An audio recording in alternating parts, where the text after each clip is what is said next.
કાલના વિડીયોમાં 2 રૂપિયાના બદલે 200 રૂપિયાનો એક ઓચિંતો ભાવ વધારો એટલે ના કહેવાય એવો વધારો.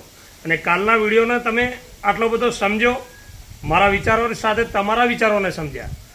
પણ હવે તમને એક ગણાવું છું કે પશુપાલન એટલે કે આપણા દૂધની પાછળ કેટલા લોકોને ફાયદો છે. આપણી બહેનો, માતાઓ બહેનો નખમાં મેલ રહી જઈને ભેંસ તૈયાર કરે છે કે નાની પાડીઓ ઉછેર કરીને એ વેચે એટલે એક ઈ કમાય. ઈ કમાવાની પાછળ એક બીજો વેપારી લઈ જાય કિસાન મિત્ર, તો વચ્ચે આલુ એટલે પિકઅપ ભરવા વાળો 1000 રૂપિયા ભાડું કમાય એટલે ઈ કમાય. પેટ્રોલ પંપે તમે ડીઝલ ભરાવા ડાલાવાળો જાય એટલે પંપે 4 માણસો હોય ઈ કમાય. એની પાછળ પાછો લઈ જાય એટલે દલાલ વતાવવા વાળો 1000 રૂપિયા દલાલી કમાય. એની પાછળ પાછો વેપારી બીજી જગ્યાએ સેલિંગ કરે, ધારો કે મહારાષ્ટ્ર કે આંધ્રપ્રદેશ કે ઈ લઈ જાય એટલે ઈ 5000 કમાય. ગાડી મોટી ગાડી વાળો ભરવા વાળો આવે એટલે ડ્રાઈવર ને માલિક 2 કમાય. અંદર માટી નાખવા વાળો 200 રૂપિયા કમાય.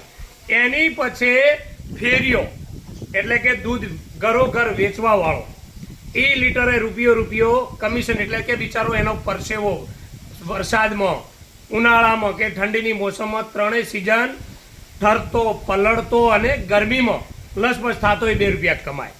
એની પાછળ ગરમ કરી અને દૂધ ફેરિયા પાસેથી લઈને ઘી કરવા વાળો 2 રૂપિયા કમાય. છાશ વાળો પેકિંગ કરીને કમાય. ડેરીમાંથી ધારો કે કિસાને 5 ભેંસો કરી હોય તો ડેરીનું ટેન્કર આવતો હોય ટેન્ડર વાળો કમાય, એટલે કે ટેન્કર વાળો કમાય. અને ટેન્કરની પાછળ ડેરીઓમાં જે કર્મચારીઓ છે બુદ્ધિ વગરના, કે એમને કોઈ નોલેજ નથી, ખાલી કેલ્ક્યુલેટરના હિસાબ કરીને બેસવા વાળા, કે જેમણે ભેંસ નથી જોઈ પણ ખાલી દૂધ કે વાઈટ છે ચલો ઈ કમાય. મંત્રી કમાય, મંત્રીની પાછળ 2 ટેસ્ટર હોય ઈ કમાય. ડેરી સાફ સફાઈ કરવા વાળો કમાય. હવે તમે કહો પાર્લર ચલાવતો હોય, અમૂલની આઈસ્ક્રીમ, પનીર, કેટલી બનાવટો બને છે. દૂધનો માવો, તમારો લગ્નનો મોટા પાર્ટી હોય છે, રિસેપ્શન હોય છે, ત્યાં પણ દૂધની જ બનાવટ થતી હોય છે ને, કે દૂધની આઈટમો બનતી હોય. હવે તમે વિચાર કરી લો કે આટલો તમે કમાઈને આપો છો આખા ભારત દેશને. આજે બનાસ ડેરી એટલે વિશ્વ લેવલે પહેલા નંબરે.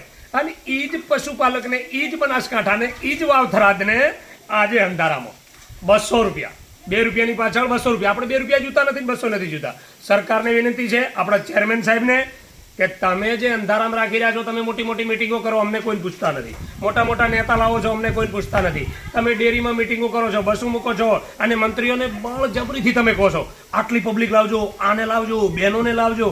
તો બહેનોને ઘરે બેઠા જ આપો ને, એ બહેનોના આશીર્વાદ મળશે. આમ ખોળો કાઢીને તમને આશીર્વાદ આપશે.